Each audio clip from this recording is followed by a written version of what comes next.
You're listening to How to 20-something, the best podcast that helps both men and women navigate their 20s and learn how to adult across all aspects of their lives.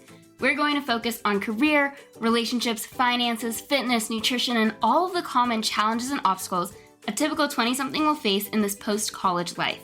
I'm your host, Jess Diamond, and I am the CEO and founder of Jess Diamond Coaching, where I help young professionals get their shit together, gain their confidence, and own their life.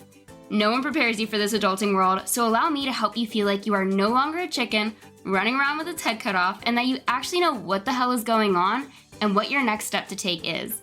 Welcome to How to 20-something. Welcome back to How to 20-something, where today I'm going to be talking all about what it means to live in the moment while planning for your future. I know the episode title says versus, but I think that's where most people get it wrong. I think it's possible to do both, to create a balance and know when and where it's appropriate to live in the moment and when you're better for planning for your future. And that's what I'm going to be discussing today, the difference between the two and how they can work together so you don't feel like a chicken running around with its head cut off 95% of the time, or have the feeling like you have no idea what you're doing with your life. Which brings me to remind you that if you want to get started on how to properly adult in the best way possible, then go ahead and head to the show notes and click Adulting Quiz or to justdiamondcoaching.com/adulting so you can download my free PDF that will help you see how well you're adulting, or in other words, assess your adulting success. It consists of 15 statements that you will rate how well you consistently carry them out, and then add up your total to see where you land on the adulting scale, plus some helpful tips to improve the lagging areas right away. But I created it with you in mind. It's the foundation you should have on a weekly basis so you can confidently exist in your life and plan for the future. So go download it. Again, justdiamondcoaching.com/adulting or right in the show notes. But back on topic, in my coaching practice, I preach the term think with your future self in mind, which is an ideology I probably didn't make up, but I have no idea where it stemmed from other than my own brain. So we're going to go with it came from me. And what it means is that every decision, every action you take right now in this moment is going to impact your future self in some way. And that future you could be 10 minutes from now, 10 days, 10 weeks, 10 months, or years. Rather than terrify you into making no decisions at the risk of hurting future you, we set up systems to help future you instead. For example, at the time of me planning this episode, I texted one of my friends who was coming over to catch up before we went to book club, and I told her, I'm doing a mini meal prep right now, but come on over. To set the scene, it was a Friday evening, and I explained that Sunday me needed a couple of things done today because I knew I would not have any time to do it throughout Saturday. That is thinking with future me in mind. The future me that I was taking care of in that moment was less than 48 hours away. But I can also argue that making my mini meal prep, which consisted of hard boiling some eggs and roasting potatoes, was also thinking with longevity just in mind. The me that exists 48 years from now. I want to take care of my body so it can do everything I want it to do for decades to come. And part of that begins with making sure I have an easy breakfast to grab and go, because I was working both days that weekend at one of my gyms, so my weekend morning could not be spent leisurely moving around. I also think with my future self in mind when it comes to these episodes. I don't like feeling stressed, so I make sure that I am about a month ahead of myself, if not more, when it comes to planning and recording. Like, I'm planning this episode out in the middle of September, and I know that you won't hear this until the end of October. The way I help my clients step into this ideology is when we talk about their routines. I help them create a nighttime routine and explain that everything you're doing at night is to make morning you have an easier start to the day. What makes it easier to wake up in the morning? A good night's sleep. What lets you have a good night's sleep? A good nighttime routine that calms your body and brain down from the day. Your nighttime routine exists for good sleep, so your morning routine can happen and you can have a successful rest of the day. That is thinking for your future self that is still within reach, that you can benefit from immediately, thereby encouraging you to want to apply this principle to the version of you that exists even further out into the future. It stems from planning ahead, thinking your actions through before you even take that action, rather than scrambling to clean up the mess of your thoughtlessness. When it comes to living in the moment, I think it's possible to learn how to enjoy whatever experience you're having right now, while also being smart about how you want your future self to feel about it. This definitely comes more into play with nights out and drinking alcohol and celebrating someone or something, and under the overarching umbrella of partying. Because after all, your 20s are a time for partying and having fun, right? But they are also a time to set the foundation for the rest of your adult life, solely because this is going to be the easiest, most free time that you will ever have to put certain systems in place. Those systems are your habits that will make later adult you, and frankly, current adult you, have a much easier life. Where I see a lot of 20-somethings go horribly wrong in their day-to-day is when they say, that's a tomorrow problem or a Monday problem. In other words, I see so many 20-somethings push all of their troubles and worries onto future them. And I know a lot of the time you're joking around, or it's with something that you feel is minuscule.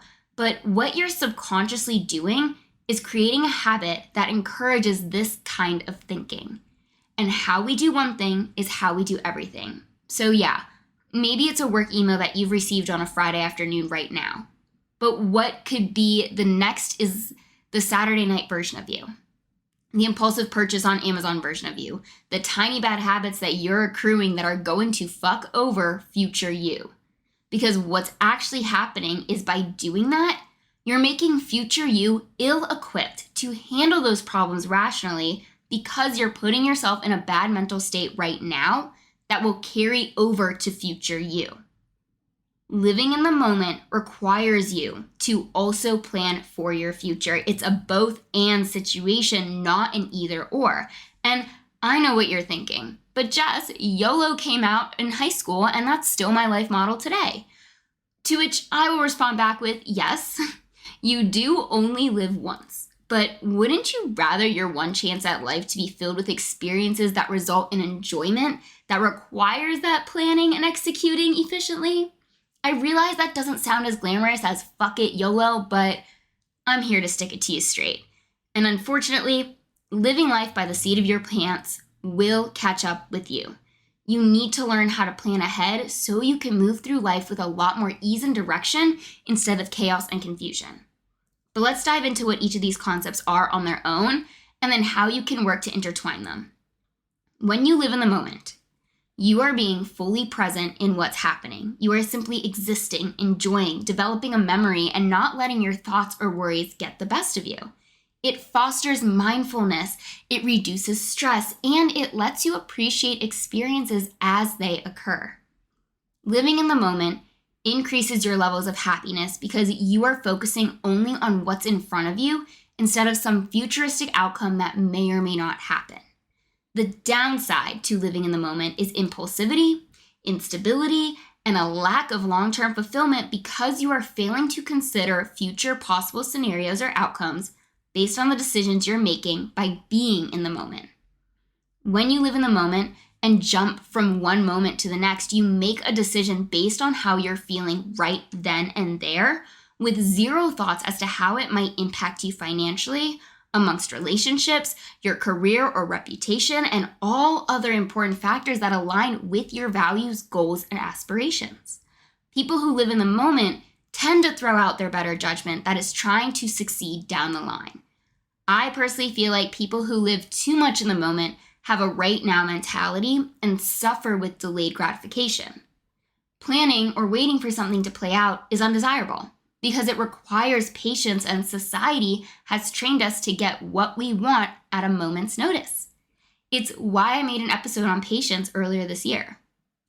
Living in the moment invites spontaneity or spur of the moment decisions that is not helpful when it comes to laying the foundation that is the rest of your adult life. Sure, there are moments where it's beneficial for you to do so, but I would argue that this is not an everyday scenario or even an every week scenario. I want you to think about your life in a bigger picture where most of the time you're living in order. You know what you need to do, where you need to be, and the direction you're heading, and then every now and then some kind of surprise pops in. So about 90% of your life is chill, it's orderly, and then 10% is filled with pizzazz. This level of living in the moment is different than a practice you can do daily, so I don't want to confuse you. The 10% I just referred to is the spontaneity. The living in the moment that is healthy on a regular basis is the practice of being present and not worrying about your past mistakes or future outcomes, which I'll get into what that looks like later on in this episode. On the flip side of living in the moment, when you plan for the future, you are giving yourself a sense of direction. You're giving yourself the ability to create and actually achieve goals you're setting out on. And your level of uncertainty about yourself and your life goes down since you're creating a roadmap. That roadmap could be for your career, your finances, your personal growth, your relationships, and overall plan for the future you want to step into. Again, looping it back to thinking with your future self in mind. But just like living in the moment, planning for the future does have its downsides. Over-planning lets in a ton of anxiety that comes with unknowns and disappointment if you're not sticking to the path you plan for yourself to be on. Planning too much or too far ahead takes away from the joy in the present moment or the ability to be spontaneous, which I, for one, am a planner, and I know this. I can be spontaneous as long as it doesn't negatively interfere with my future self. Like, let's say it's Saturday night, and I get invited to go on a day trip tomorrow that will take up my entire Sunday. If I didn't have my client workouts already written, food prepared for the week ahead or at least through Tuesday, and laundry done, then I would not be able to step into that spontaneous decision to go on a day trip. Unless, and emphasis on the unless, I knew I would 100% have the energy to get some of that to-do list done on Sunday, either before leaving for that trip or when I return. It's also why I like to get most of my weekend checklist done on Fridays or Saturday mornings so I could lean into the more spontaneous side of things. But again, it doesn't come without planning. Planning for your future does require goals. It requires you regularly checking in and possibly adjusting said goals, and it requires you to break down what you hope to achieve into manageable steps. It requires you to have a calendar. I prefer a written one or a whiteboard one so you can see how your month is being laid out, and then how your week is being laid out, and then how your next day is being laid out. It's being organized and on top of your schedule so you know where you have the time and space to invite the spur of the moment parts of life. It's having and enforcing boundaries around your time, your peace, your energy, and your schedule, and unapologetically sticking to them. It's being an adult who has a fully developed prefrontal cortex, meaning there is a great deal of maturity that comes with planning for your future and thinking with your future self in mind. And no, that does not excuse you from being able to do this for yourself if you are under the age of 25. Living in the moment definitely sounds like it directly opposes or interferes with planning for the future, but like everything in life, there is a balance. It comes with learning how to be flexible, resilient, and developing a strategy that suits you the best. And shameless plug, but if this is something you struggle with and you know your weak point is planning ahead, then please, please, please click the Let's Chat link in the show notes. This is the biggest thing I help my 20-something clients with because it is crucial to your success. And a lot of times no one has taught you how to do this, but I can teach you. Like I was saying, the balance between the two can feel tricky or contradictory. However, if done correctly, it can lead to more fulfillment in all areas of your life. I've already mentioned that you should be setting clear, manageable goals. I also mentioned that you're going to need to have good time management and be organized around your time and calendar. This means having your future-focused tasks and plans outlined, as well as activities that allow for you to be present.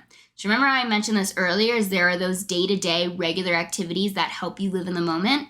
That could be things like hobbies, sports, socializing, learning a new skill because you have to be present in order to excel at the task at hand. And most of all, you need to be able to plan ahead but not overplan. Remember, we're promoting balance. So you want to have the vision of the direction you're heading, but not a step-by-step plan or even exact timeline to getting there. Because sometimes, if not most of the time, life does not go according to plan. It's why I've mentioned and will continue to mention on this podcast that you need to be setting quarterly goals with a yearly vision in mind. And even then, staying flexible and adaptable to any situation at hand is going to help you stay the course of the future you're working towards. So when a hiccup comes your way, because it will, you don't fall completely off track, but adjust accordingly and get right back to your center. It's a balance of being focused and playful. The focus is, what are you doing today that is helping future you? Or what can you do today to help you get where you want to go? The playful is what happens when you stay in the moment and enjoy where you're at right now. But at the end of the day, it all really boils down to making decisions and taking actions that align with who you are to your core. That's the trick. Stay true to who you are, what you want, and how you want to be perceived by others, and you'll naturally create a recipe of balance that allows you to live in the moment and plan for the future. It's a level of awareness that needs to be practiced. Otherwise, you'll default into your impulsive side and continue to screw future you over. This comes into play especially with your finances and your health. Being on top of how much money you're bringing in and how much you're spending on a monthly basis so you don't overspend on things that you don't really matter and aren't making your life better in the grand scheme of things. And then it's eating mostly whole foods so you have the energy to lean into your spontaneous side. It's going to the gym and moving your body so you can take part in the activities that you love for as long as you want. Those activities, again, help you stay present in the moment, and what you do outside of those activities are helping you plan for the you 10 years from now who still wants to go play ultimate frisbee on Sundays. Remember, if you fail to plan, you plan to fail. And I know you don't want to fail. I don't want you to fail. So if there is anything I want you to walk away with from this episode, it's to stop saving all your troubles for future you. Let future you be able to thank the you that's here right now because you showed up, because you thought ahead, because you stayed in control.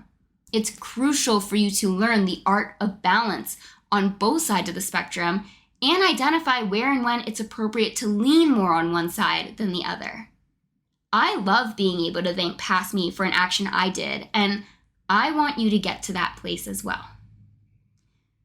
But hopefully by now you understand the difference as well as how they relate to one another when it comes to living in the moment versus planning for your future. Because this does conclude another episode of How to 20-something. If you liked what you heard, if you know someone who needs to hear this message, then please share this podcast, post it on social media, and tag me at coach.justdiamond when you do. Send this to a friend, but do something to help me expand my reach. Because we all know, most of you listening, either you yourself or know someone who has a horrible habit of living too much in the moment and flying by the seat of their pants. And as always, I can't wait to be in your headphones again next week with another brand new episode.